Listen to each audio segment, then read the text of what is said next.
Hello students, welcome to Magnet Brains. मैं रूपाली वर्मा आज आपके लिए लेकर आई हूं आपकी क्लास 11th की बुक अभिव्यक्ति और माध्यम का 14वां अध्याय। 14वां अध्याय हम पढ़ रहे थे कार्यालय लेखन और उसकी प्रक्रिया। कार्यालय जब मतलब अपने ही आपस के कार्यालय में जब पत्र व्यवहार होता है तो किस तरीके से पत्रों को एक दूसरे लेवल पर भेजा जाता है, परमिशन ली जाती है, सारे प्रोसीजर्स जो भी फॉलो होते हैं वो सभी कुछ हमने इस पाठ के अंतर्गत पढ़ा और जाना। इन पत्रों के प्रारूप कैसे होते हैं, किन पद नामों के साथ में ये पत्र भेजे जाते हैं, क्या प्रक्रियाएं होती हैं, कोई मीटिंग होती है तो उस मीटिंग को किस तरीके से उसमें क्या कार्य होने वाले उनकी कार्य सूची बनती है, फिर उसके बाद जब वो मीटिंग हो जाती है फिर उसका क्या नतीजा निकला, उन सब के लिए एक कार्यवत या मिनट्स बनते हैं, वो सभी कुछ देखा। प्रेस रिलीज देखा, फिर जो भी समस्या हमारे सामने आई थी उसका उत्तर परिपत्र के आधार पर किस तरीके से हमने जो समस्या पैदा करने वाला व्यक्ति था उस तक ये पहुंचाया। ये सभी कुछ हमने इस पाठ के अंदर, इस पाठ के हमने 3 पार्ट आपके सामने प्रस्तुत किए। तीनों को अच्छे से समझिएगा ताकि आपको प्रारूप बहुत अच्छे से समझ में आ जाए। साथ ही साथ इन प्रारूपों को करते समय आपको क्या बातें ध्यान देनी है ये सभी हमने इस पाठ में देखा। अब इस पाठ के अंतर्गत जो भी प्रश्न उत्तर हमसे पूछे गए हैं उनके हम उत्तर देंगे। तो हमारा जो प्रथम प्रश्न आ रहा है वो है, नीचे कुछ स्थितियां दी गई हैं, इसमें आप पत्राचार के किस रूप का प्रयोग करेंगे लिखिए। तो कहने का मतलब ये है कि कुछ स्थितियां होती हैं उसमें हम कौन सा पत्राचार करेंगे, क्या चीज देंगे, आपको वो बताना है। क्या किसी सरकारी पत्र की कार्यवाही के रूप में फाइल शुरू करने के विषय में निपटान करना हो, यानी कि कोई एक समस्या है उसमें हमें सरकारी फाइल शुरू करनी है और उसका निपटान चाहते हैं तो वो क्या होगा, वो होगा एक सबसे पहले फाइल का जब हम शुरुआत करते हैं तो ऐसे थोड़ी ना अपनी फाइल भाई बन गई ऐसे, उसमें एक एक करके पेपर जुड़ता है ना, तो सबसे पहले एक सरकारी पत्र भेजा जाता है। जैसे हमने पाठ में देखा था राकेश कुमार जी ने अपनी जो मोबाइल का जो भत्ता था उसको बढ़ाने के लिए उन्होंने एक पत्र भेजा था, तो सबसे पहले एक औपचारिक सरकारी पत्र उन्होंने भेजा था। दूसरा है विचाराधीन मामलों को निपटाने के लिए लिखित सुझाव, यानी कि जो अब समस्या आई थी, जैसे मोबाइल के बिल को बढ़ाने, भत्ते को बढ़ाने के लिए बात आई थी, अब उस पर निपटाने के लिए जो आगे कार्रवाई की जाएगी उसको कैसे शुरू करेंगे, उसमें हम सबसे पहले टिप्पण लिखेंगे। जो टिप्पणी लिखी जाती है उसको क्या बोलते हैं, टिप्पण। फिर आता है जब सरकार को जन सामान्य तक कोई सूचना पहुंचानी हो, ऑफिस में कोई बात अगर हमें कोई भी बात सरकार द्वारा पहुंचानी है तो वो प्रेस विज्ञप्ति द्वारा वो अखबार में छपवा देगी। फिर है किसी विभाग को कोई सूचना अपने विभाग के कर्मचारियों अधिकारियों को देनी हो तो वो सूचना के माध्यम से होगी। विभाग द्वारा श्रीमती रूपाली को अनुप्रयुक्त भाषा विज्ञान का डिप्लोमा करने संबंधी अनुमति प्रदान करना है, आप उनको अनुमति देना है तो क्या देंगे, आप सरकारी आदेश देंगे कि नहीं आपको ये डिप्लोमा प्राप्त करना है। फिर मंत्रालय द्वारा श्रीमती सुलेखा को शिक्षण कार्यक्रम में शामिल होने संबंधी सूचना देना है कि आपको यहां पर जाना है इस कार्यक्रम में शामिल होने के लिए सरकार की तरफ से, तो ये सूचना के माध्यम से एक पत्र तैयार करेंगे आप। फिर किसी कार्य का अनुपालन ना होने की स्थिति में उसके बारे में पुनः स्मरण करना है, यानी कि कोई चीज में सरकार द्वारा कोई कार्य नहीं किया जा रहा है तो उन्हें फिर से याद दिलाना है कि आप इस कार्य में कार्य करिए, तो वो क्या होगा, अनुस्मरण पत्र या स्मरण पत्र। अब आखिरी है अपने समकक्ष अधिकारी के किसी संदर्भ से परामर्श लेना, यानी कि हम किसी को परामर्श दे रहे हैं या ले रहे हैं, तो अब हम परामर्श ले रहे हैं तो ये सरकारी भी नहीं है मगर व्यक्तिगत भी नहीं है, तो ये क्या हो जाएगा, अर्ध सरकारी पत्र लिखेंगे।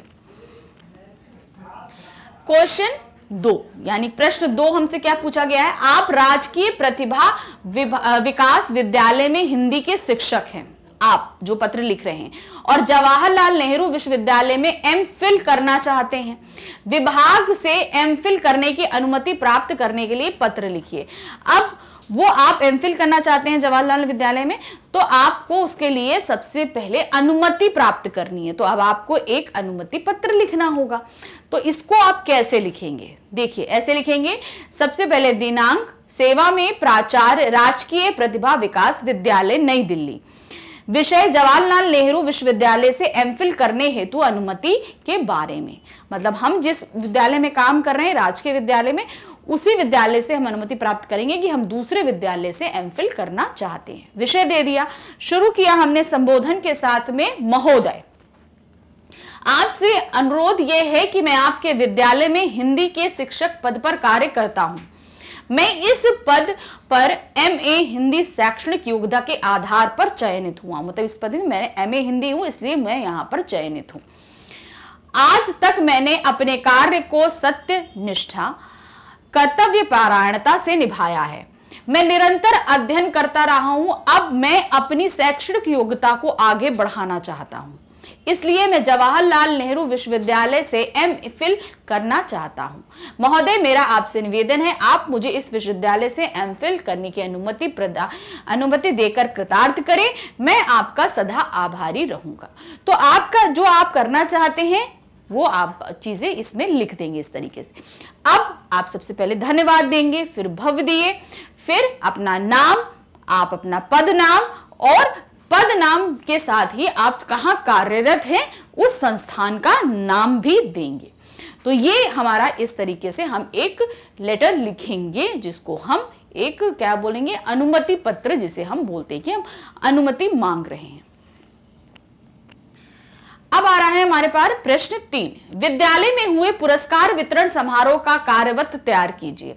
विद्यालय में आपका पुरस्कार वितरण समारोह हुआ है, भाई हर विद्यालय में होता है, वार्षिक समारोह के बाद सबको पुरस्कार दिया जाता है। तो वो किस तरीके से संपन्न हुआ, पूरा आपका वार्षिक समारोह कैसे संपन्न हुआ, पुरस्कार वितरण कैसे हुआ, सभी का कार्यवत यानी कि क्रमवार चीजों को आपको तैयार करना है। तो कैसे, दिनांक, सबसे पहले किस दिन आपका जो ये पुरस्कार वितरण समारोह हुआ वो आपको लिखना है। फिर दिनांक को हमारे राजकीय प्रतिभा विकास विद्यालय में पुरस्कार वितरण समारोह का आयोजन किया गया है। माननीय शिक्षा मंत्री हरियाणा इस समारोह के मुख्य अतिथि रहे। भाई सबसे पहले जो मुख्य अतिथि है उनके बारे में हमने लिखा।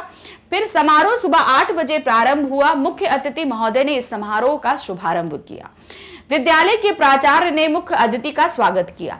जो प्रिंसिपल थे उन्होंने उनका जो है वेलकम किया। उनको जो भी बुके देना है, हार पहनाना है, जो भी एक प्रोसीजर रहता है उसको संपन्न किया गया।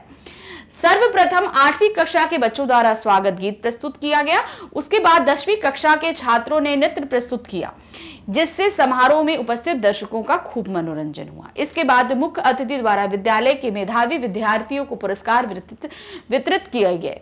विद्यालय का सर्वश्रेष्ठ मेधावी छात्र का पुरस्कार प्रिंस को दिया गया। अंत में विद्यालय के प्राचार्य ने समारोह में उपस्थित मुख्य अतिथि मेहमानों तथा दर्शकों का धन्यवाद किया।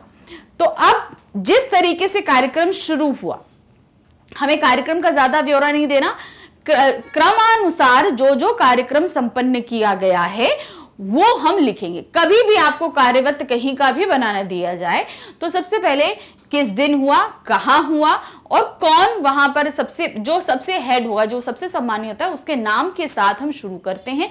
उस मीटिंग में या उस समारोह में जो कोई भी सम्मिलित होता है उसको देंगे। फिर किस तरीके से एक एक करके कार्य को संपन्न किया गया है वो सभी चीजें होंगी। जैसे अब मीटिंग शुरू होती है तो सबसे पहले किस टॉपिक पे डिस्कशन हुआ, तो पॉइंट 1 वो रहेगा, पॉइंट 2 वो रहेगा जिसपे हमने नेक्स्ट डिस्कशन किया। तो इस तरीके से जो कोई भी गतिविधियां घट रही हैं उन सभी को हम यहां पर लिखेंगे। कार्यवत इसी तरीके से तैयार किए जाते हैं।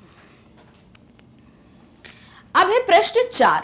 प्रश्न 4 क्या है, निम्नलिखित पत्र को ध्यान पूर्वक पढ़िए। हमारे पास एक पत्र का नमूना दिया गया है, पहले हमें उसे ध्यान पूर्वक पढ़ना है, फिर उसके ऊपर हमसे कुछ प्रश्न पूछे गए हैं जिन्हें हमें उत्तर करना है। पहला क्या है प्रश्न, आप ध्यान देखिएगा, भारतीय रिजर्व बैंक नई दिल्ली, तो ये पत्र यहां से शुरू हो रहा है। कार्यपालक निदेशक RBI और संख्या आगे दी हुई, फिर उसके नीचे फाइल की एक संख्या दी। कोई हमने आपको बताया था किसी भी कार्यालय में, सरकारी हो, अर्ध सरकारी हो या गैर सरकारी हो, किसी भी तरह के कार्यालय हो, उनमें फाइल जरूर बनती है और हर फाइल का अपना एक क्रमांक होता है। तो जब भी हम इस तरीके से कुछ लिखते हैं, जब हम कार्यरत रहते हैं, मतलब जब कार्यालय के एक कार्यालय में ही पत्राचार हो रहा हो, तो हमेशा फाइल संख्या जरूर मेंशन करी जाती है। तो ये फाइल संख्या हो गई। फिर आपका दिनांक रहेगी, अध्यक्ष और प्रबंध निदेशक सभी सार्वजनिक और निजी बैंक नई दिल्ली। विषय सिक्कों की स्वीकृति और वितरण संबंधी। सिक्के जो रेजगारी कॉइन्स होते हैं ना आपके, उनका वितरण कैसे किया जाए और जो पुराने हैं उनकी कैसे वापसी करी जाए, इस विषय में ये एक पत्र जारी किया गया है रिजर्व बैंक द्वारा। महोदय या महोदया, क्योंकि भाई किसी बैंक में भाई मैनेजर जो है वो मेल है, कोई फीमेल है, तो इसलिए दोनों को ही हम इंडिकेट करते हुए लिख रहे हैं। आप अपनी शाखाओं को तत्काल आदेश दें कि वे जनता के किसी भी सदस्य से बिना किसी प्रतिबंध के सभी मूल्य वर्गों के सिक्के स्वीकार करें। यदि कोई उपभोक्ता सिक्कों की मांग करता है तो उसे सभी मूल्य वर्गों के सिक्के उपलब्ध भी करवाने होंगे। यद्यपि 5, 10 और 20 मूल्य वर्गों के छोटे सिक्के बनना बंद कर दिया गया है, तो भी पहले जारी सिक्के को अब भी प्रचलन में हैं। वे वैध मुद्रा बने रहेंगे। कृपया इसकी पावती भेजें तथा अपनी कार्यवाही से अवगत कराएं। भवदिया डॉक्टर रश्मि सिंह का कार्यपालक निदेशक। तो ये एक दिया गया है कि कोई भी अगर बैंक में आता है, वो सिक्कों की मांग कर रहा है, तो आप बिना किसी रुकावट के उन्हें सिक्के दीजिए। कोई अगर सिक्के जो है आपको वापस करना चाहता है तो लीजिए। जो वैध हैं उनको तो आपको स्वीकृत, जो अवैध हैं आप उनको भी लीजिए, लेकिन उनका मूल्य उनको वापस दीजिए। तो ये एक भारतीय रिजर्व बैंक ने जारी करा एक पत्र। अब इस पत्र पर हमसे कुछ क्वेश्चन पूछे गए हैं। क्या है? पहला प्रश्न जो है, पहले प्रश्न को हमें 4 भागों में पूछा गया है। तो पहला प्रश्न जो है, पहला भाग क्या है? पंजाब नेशनल बैंक द्वारा इसकी पावती रिजर्व बैंक को भेजिए। तो अब के जो पहला था क्या? पावती भेजने वाला। दूसरा, इस पत्र की विषय वस्तु के आधार पर रिजर्व बैंक द्वारा प्रेस विज्ञप्ति तैयार कीजिए। दूसरा, हमें प्रेस विज्ञप्ति तैयार करनी है। तीसरा, महाप्रबंधक को दूसरे बैंकों का अनुस्मारक भेजना है तथा इस अनुस्मारक को तैयार करने में उनकी मदद कीजिए, यानी कि एक स्मरण पत्र तैयार करना है हमको तीसरे में। चौथे में, पंजाब नेशनल बैंक ने अपनी सभी शाखाओं को कार्यालय आदेश भेजा। उपर्युक्त पत्र के आधार पर आप कार्यालय आदेश पत्र तैयार करिए। और चौथा, हमें एक आदेश पत्र तैयार करना है। तो इसी तरीके से हम आपके लिए कुछ पत्र तैयार करके ले आए हैं नियमानुसार। चलिए उसको देखते हैं। तो पहला, हमें एक पावती तैयार करनी है रिजर्व बैंक के लिए, जैसे उन्होंने पावती मांगी थी। तो क्या दिया है? पंजाब नेशनल बैंक मुख्य शाखा नई दिल्ली, अध्यक्ष एवं प्रबंध निदेशक पंजाब नेशनल बैंक। संख्या, हर ऑफिस का अपना एक कोड होता है, हर बैंक का अपना कोड होता है, तो ये बैंक का कोड है पंजाब नेशनल बैंक का। फिर फाइल संख्या है। अब पावती भेजी जा रही है 8 अप्रैल 2006 को। कार्यपालक निदेशक भारतीय रिजर्व बैंक नई दिल्ली। विषय है पावती पत्र। महोदय या महोदया, आप द्वारा प्रेषित पत्र क्रमांक जो पत्र प्रेषित किया गया था उसकी एक संख्या थी, वो हमारे कार्यालय में 7 अप्रैल 2004 को पहुंच चुका है। हम पंजाब नेशनल बैंक की ओर से आपका हार्दिक धन्यवाद करते हैं कि आपने हमें यह सूचना भेजी। भवदीय राजेश यादव, प्रबंधक पंजाब नेशनल बैंक नई दिल्ली। तो पावती का मतलब क्या होता है कि हमें आपका पत्र मिल गया है, हम इसको स्वीकार करते हैं, जिसको एक रिसिप्ट बोलते हैं ना। आप कोई चीज प्राप्त करते हैं तो आप रिसिप्ट लेते हैं, तो वही रिसिप्ट क्या होती है? पावती। तो ये नेशनल बैंक ने जो है रिजर्व बैंक को ये वापस भेजा है कि हमको आपके द्वारा भेजा पत्र मिल गया है। अब दूसरा हमें क्या तैयार करना था? हमारी स्वीकृति और वितरण के संबंध में एक जो है तैयार करना था, जिसको रिजर्व बैंक ने किया था, उसी को हम यहां पर लेकर आए हैं। भारतीय रिजर्व बैंक नई दिल्ली, सिक्के की स्वीकृति और वितरण संबंधी सूचना। क्या था? भारतीय रिजर्व बैंक द्वारा सभी बैंकों को यह निर्देश जारी किए गए हैं कि बैंक किसी भी सदस्य से बिना किसी प्रतिबंध के ये सभी मूल्य वर्गों के सिक्के स्वीकार करें। उपभोक्ता के सिक्कों की मांग करने पर उसे सभी मूल्य वर्गों के सिक्के उपलब्ध कराए जाएं। बैंक ने 5, 10 और 20 पैसे के मूल्य वर्गों के सिक्के बनाना बंद कर दिया गया है, लेकिन पहले से मौजूद ये सिक्के वैध रहेंगे।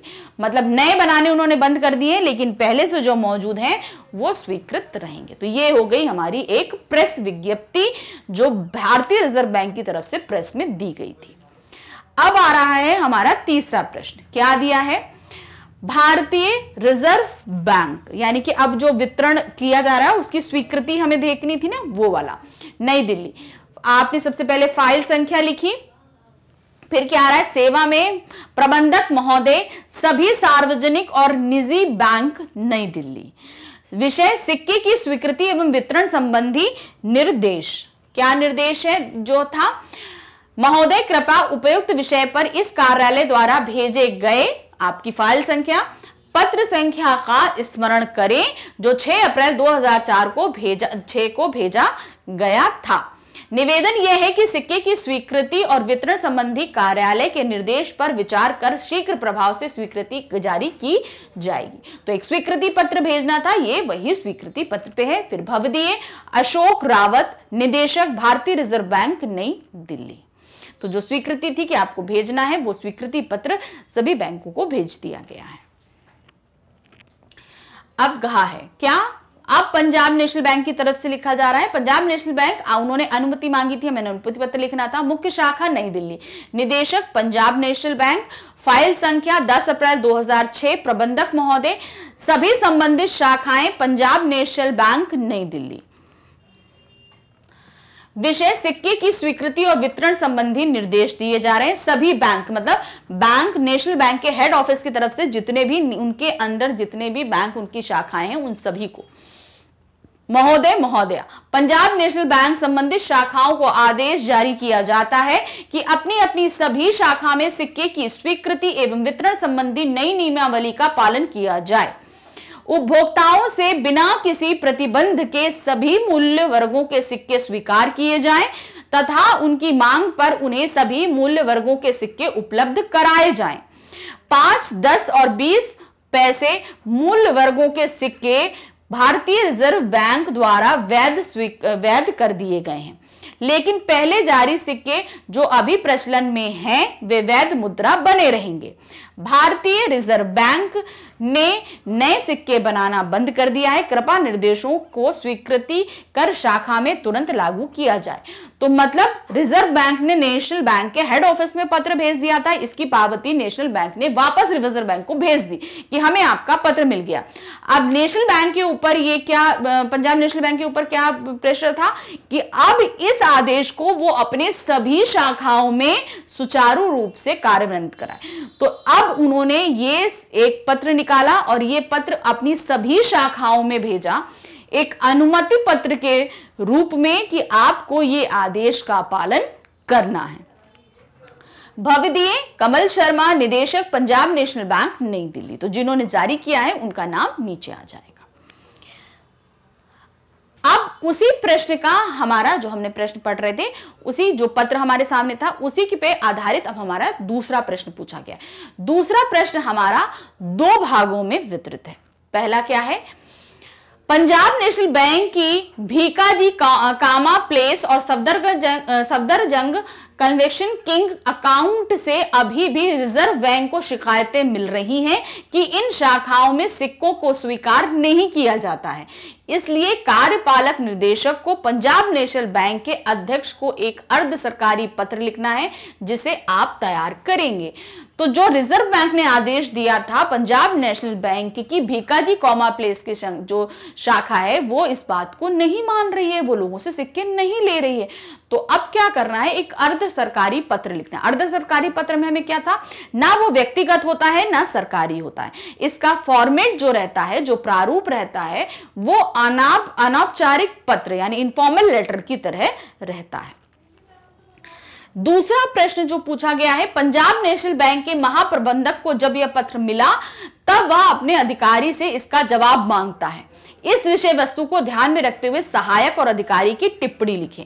तो अब एक टिप्पणी तैयार करनी है, जवाब मांगा है, भाई क्यों नहीं हो रहा है फॉलो, तो उस पर एक टिप्पणी तैयार करनी है। संकेत क्या दिए हैं, सहायक बैंक की शाखा में पिछले 6 महीनों का ब्यौरा देगा कि कितने सिक्के उन्होंने स्वीकार किए हैं और कितने सिक्के जारी किए हैं। अधिकारी अपनी टिप्पणी में इसे निराधार बताएगा। तो ये संकेत है, वो बता रहे हैं कि नहीं हमने स्वीकार भी किया है और हमने कुछ नए सिक्कों को जारी भी किया है, लेकिन दूसरा अधिकारी इसे निराधार बताएगा कि ये गलत है। तो पृष्ठ 2 का जो पहला अंक हमारा क्या था, भारतीय रिजर्व बैंक नई दिल्ली, फाइल संख्या हमारी आ गई। रोहन मलिक, कार्यपालक निदेशक प्रिय रजत कुमार। हमने क्या बताया था, फॉर्मेट हमारा अनौपचारिक रहेगा, इसलिए यहां पर हम प्रिय, श्री इन जैसे शब्दों को लगाएंगे। निदेशक पंजाब नेशनल बैंक नई दिल्ली।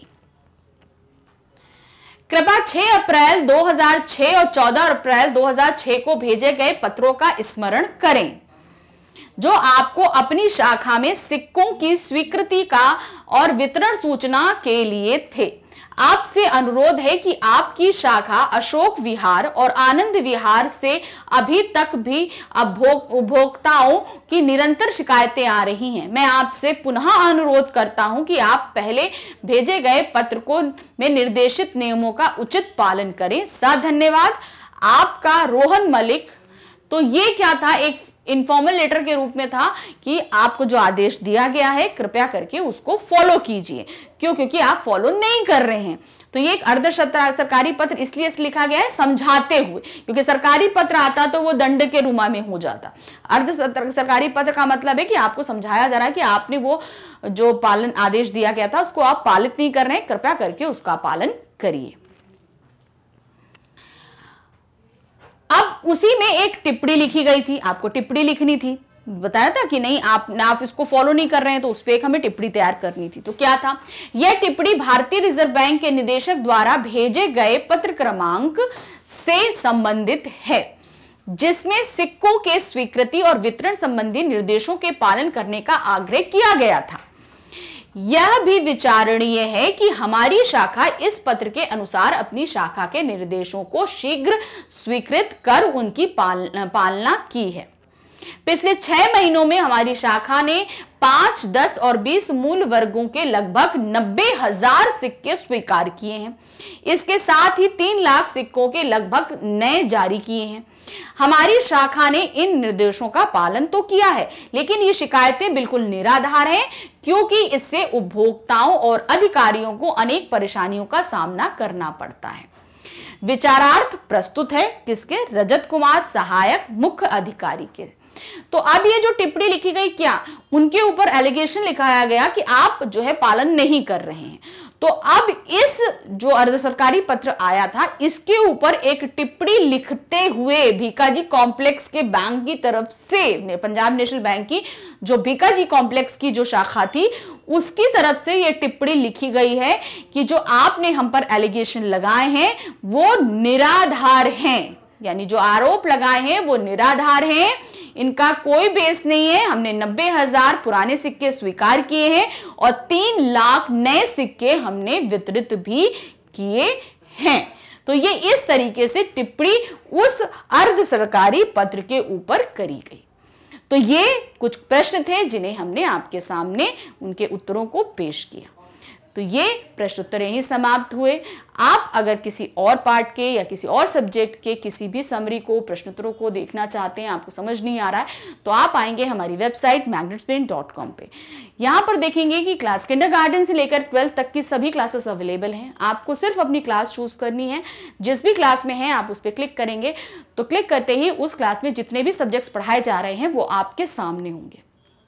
जिस भी सब्जेक्ट में आपको प्रॉब्लम है उसके नीचे वॉच नाउ लिखा है, आपको क्लिक करना है। उसको क्लिक करते ही उस सब्जेक्ट में जितनी भी बुक्स हैं, चैप्टर हैं, आपके सामने होंगे। अपने चैप्टर को सेलेक्ट करिए। सेलेक्ट करते ही उसमें जितने टॉपिक्स पढ़ाए गए हैं आपके सामने हैं।